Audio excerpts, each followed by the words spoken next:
Tadi Ibu mengatakan bahwasanya Ibu merasa dikhianati oleh sahabat Ibu. Nah, bisakah Ibu ceritakan dampak yang terjadi pada kehidupan Ibu sekarang ini? Dari dampak ini, setelah beberapa tahun permasalahan ini belum terselesaikan. Tapi kalau bertemu dengan teman lain, menanyakan keadaan dia, karena teman-teman itu tahu bahwa kami itu bersahabat. Ada perasaan tak enak, langsung hati jadi gemetar, timbul rasa marah. Oke. Dan Ibu saat itu merasakan tidak enak dengan apa yang dirasakan. Ya, imbasnya terasa tidak nyaman, maka timbul ada rasa marah dan benci. Dan Ibu merasa tidak nyaman karena teringat masa lalu itu lagi. Ya, selain itu terbayang bagaimana dia berbicara dengan kata-kata manis, sehingga tak terbersit di dalam hati ibu bahwa ia akan mengkhianati persahabatan ini. Oke, jadi ketika Ibu teringat, otomatis dalam bayangan atau pikiran Ibu muncul tentang kejadian itu. Sehingga Ibu teringat kembali pada apa yang sudah dia lakukan. Ya, Oke, adakah hal lain lagi yang mengganggu aktivitas sehari-hari Ibu akibat permasalahan ini? terlalu mengganggu dalam kehidupan sehari-hari sih tidak. Karena keuangan sedikit demi sedikit sudah dicicil, namun dalam langkah untuk berbisnis dengan orang lain ada rasa takut, cemas, takut terjadi lagi seperti yang telah terjadi waktu itu.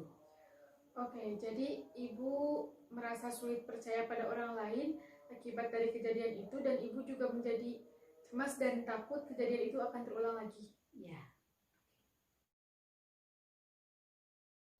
Seperti yang Ibu katakan, bahwasanya Ibu mengatakan dampak dari kejadian itu membuat Ibu menjadi sulit untuk percaya terhadap orang lain dan membuat Ibu menjadi cemas dan takut kejadian itu akan terulang lagi. Nah, adakah hal lain lagi yang bisa Ibu ceritakan terkait dengan kondisi Ibu sekarang?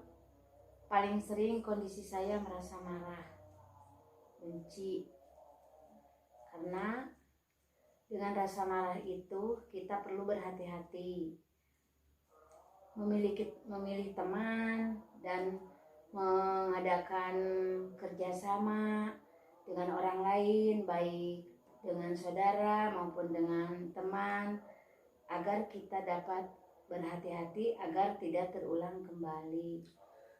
Oke, ketika Ibu merasa khawatir dengan kejadian itu akan terulang lagi, adakah hal lain lagi yang terjadi pada aktivitas Ibu? Kalau dengan teman berbisnis yang baru, kita harus membuat kesepakatan bersama yang secara tertulis dan pembagian hasil yang secara tertulis pula, dan harus disaksikan dengan orang lain, dan orang itu menandatangani surat perjanjian kami berdua. Oke, jadi Ibu merasa marah karena kejadian itu, bahwasanya Ibu dikhianati oleh sahabat Ibu, dan berdampak pada saat ini adalah Ibu lebih berhati-hati saat memilih teman dan melakukan kerjasama dengan orang lain. Ya. Oke, baik Ibu, terima kasih sudah hadir dalam sesi saya. Mungkin kita akan lanjutkan dalam pertemuan sesi berikutnya. Ini baru sesi awal ya Bu, mudah-mudahan dapat bermanfaat, dan kita akhiri saja pertemuan kita yang hari ini.